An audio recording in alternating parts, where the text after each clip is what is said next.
Hey guys, so today we will be doing a short science experiment on making colors.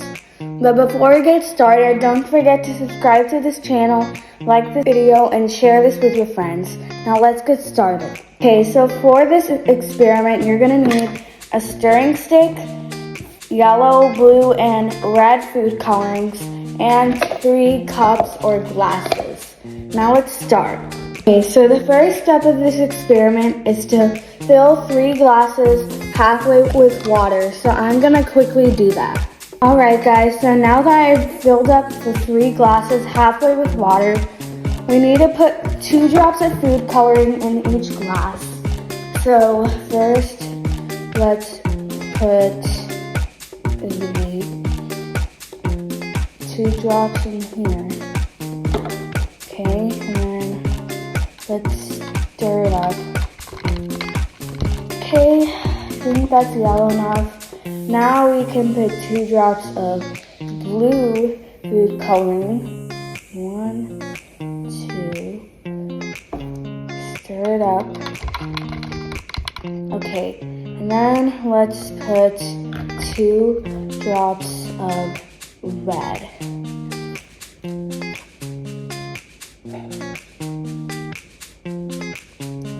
Okay, and then let's mix the red one. So now as you see, we mixed all the colors, and these are our primary colors. So now we'll go to step 3.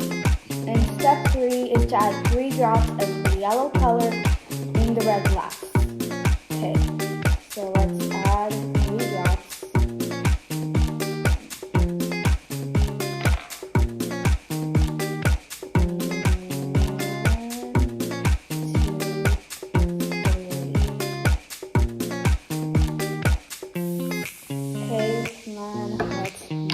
Up, and now we get an orange.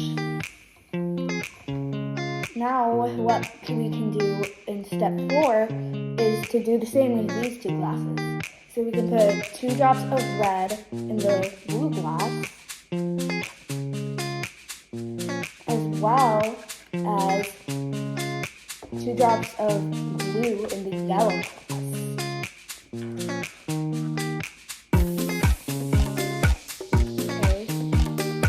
Let's mix these up. Okay, we got a purple over here, and we get a green over here. And these are our secondary colors. Now the last step is to try mixing the orange solution with the purple solution. So let's try it out. Okay, and it looks like we got a brown. The science behind this experiment is that the primary colors cannot be created by mixing other colors, but when they're combined, they make the other colors. And the colors made by mixing 2 primary colors are called secondary colors. Anyways, that's it for today's experiment, guys. Remember to subscribe, like, and share, and I will see you next video. Bye, guys!